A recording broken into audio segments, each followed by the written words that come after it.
I'm tired of hearing how our talented students are breaking records on this track that don't count because the facilities don't meet state standards, and so those numbers can't actually be recorded.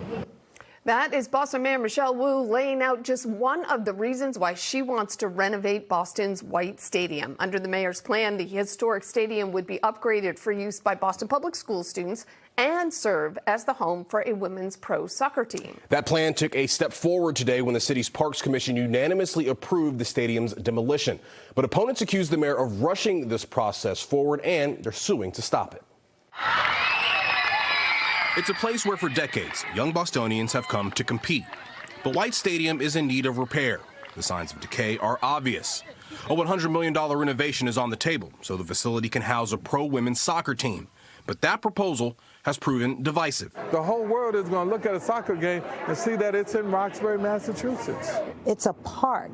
It's not somewhere where people can make millions upon millions of dollars and forget about the community. The fight traces back to the spring of 2023, when Mayor Michelle Wu issued a request for proposals for a public-private partnership to reimagine White Stadium. One group that responded to the mayor's call is led by 4 female investors. They proposed transforming the stadium to a state-of-the-art facility that could host an expansion team in the National Women's Soccer League starting in 2026. We're here to do something transformational for our city. Jennifer Epstein is controlling partner of Boston Unity Soccer Partners. We want to create experience that is comparable to what Boston sports fans are used to, right? What we also want to do is we want it to be a really inclusive experience. Boston Unity would spend some $50 million to renovate the West Grandstands and upgrade the facilities to meet the needs of pro athletes. The team would also pay for an annual upkeep of the field itself. The city of Boston would chip in $50 million to rebuild the East Grandstand with new student amenities.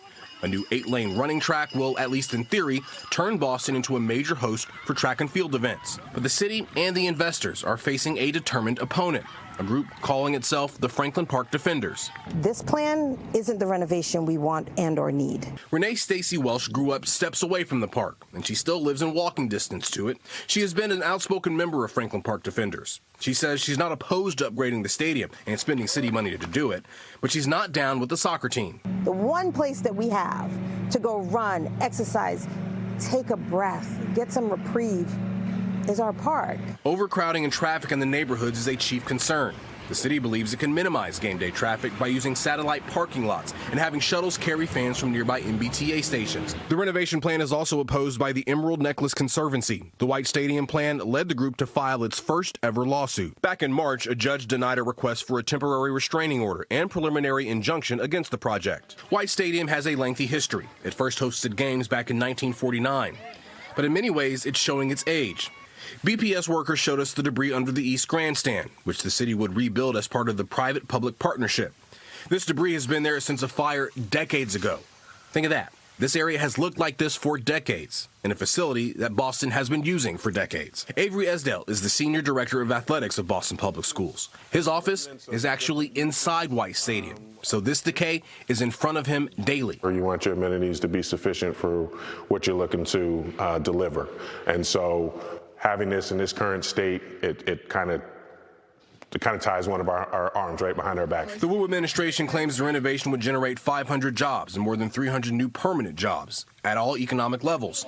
The team says it's committed to a 50% women and minority-owned business threshold in contracting and hiring. It might have been easier had we looked to do this outside the city, but this opportunity, this very unique model that we are presenting in professional sports, it's an opportunity for our team to have impact well beyond our 20 game days.